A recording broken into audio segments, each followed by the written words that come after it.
Di tengah keberagaman etnik kota Jakarta yang didominasi oleh kebudayaan barat, masih ada segelintir orang yang peduli dan melestarikan kebudayaan lokal. Budi Dwi Haryanto yang akrab dipanggil Pak Hari sudah 5 tahun menggagas Kampung Batik Palbatu di daerah Palbatu, Menteng Dalam, Jakarta Selatan. Kalau Kampung Batik kami gagas awalnya yaitu tahun 2010 dan kami bisa wujudkan di bulan Mei tanggal 21 dan 22 Mei 2011. Kampung Batik lebih mengarah kepada bagaimana kegiatan di lingkungan kami khususnya di Palbatu ini lebih memiliki karakter, khususnya karakter budaya batik dan mengenal mengenai proses membuat batik kita terapkan di sini. Sebelum menggagas Kampung Batik, Pak Hari adalah seorang grafik desainer undangan pernikahan yang di setiap karya-karyanya selalu menyisipkan unsur batik. Berangkat dari kecintaannya terhadap batik itulah tercetus sebuah gagasan untuk membentuk Kampung Batik.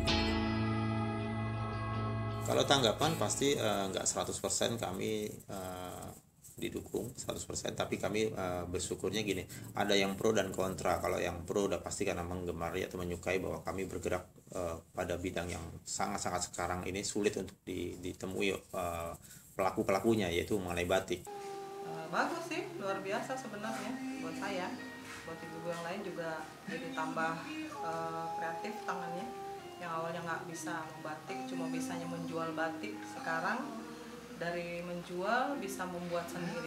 Menjadi salah satu wisata alternatif aja buat belajar batik udah lebih baik. Lepas nanti bisa memproduksi, bisa menjadi pemberdayaan lingkungan, ya tapi balik kalau tanpa dukungan dari penguasa lingkungan atau pemerintahan ya nggak mudah. Saya dari Jakarta atau Palbatu ini saya bisa roadshow kemana-mana ke daerah-daerah atau ke Jakarta ini berbagi mengenai teknik membatik saya dengan ibu-ibu di sini. Buat saya alhamdulillah, walaupun nggak didukung siapapun kita bisa jalan. Di daerah-daerah itu juga terjadi kendala seperti mereka udah jadi pengrajin batik nggak bisa maju karena memang nggak ada yang dukung dari segi permodalan, dari segi pemasaran, dari segi manajemen, dari segi SDM, meningkatkan mindset, merubah mindset. Dari segi kita perlu pameran kah, itu ya biaya sendiri harus nanggung. Nah itu kan nggak semudah itu kita memajukan. Sedangkan di negara-negara Malaysia khususnya kita ambil contoh, dana yang memang untuk membatik, dana sudah disiapkan sekian triliun untuk membantu pengrajin batik supaya Malaysia bisa go internasional dari segi batiknya. Di sini tidak ada dana khusus untuk membantu itu. Kalaupun ada ya balik lagi kita nggak tahu kemana. Ini udah buat saya nggak perlu nunggu lah mereka bisa bilang support ya mas, enggak. Salah satunya yang udah bantu Indonesia Power, satu perusahaan yang memang dekat dengan kita di sini. Indonesia Power kita juga punya roadmap perjalanan sekitar 5 tahun ke depan. 2017 lah kita lepas landas dan harapannya perusahaan-perusahaan swasta harus begitu.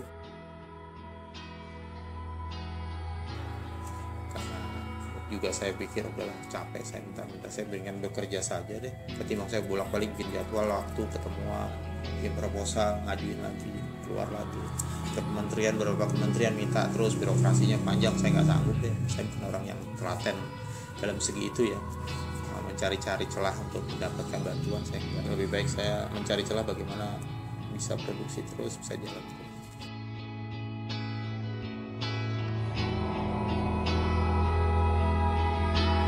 Kampung Batik awalnya hanya bermodalkan tekad dan keberanian. Hingga saat ini, Pak Hari dan 3 kawannya dapat memperdayakan masyarakat sekitar, sekaligus melestarikan budaya batik.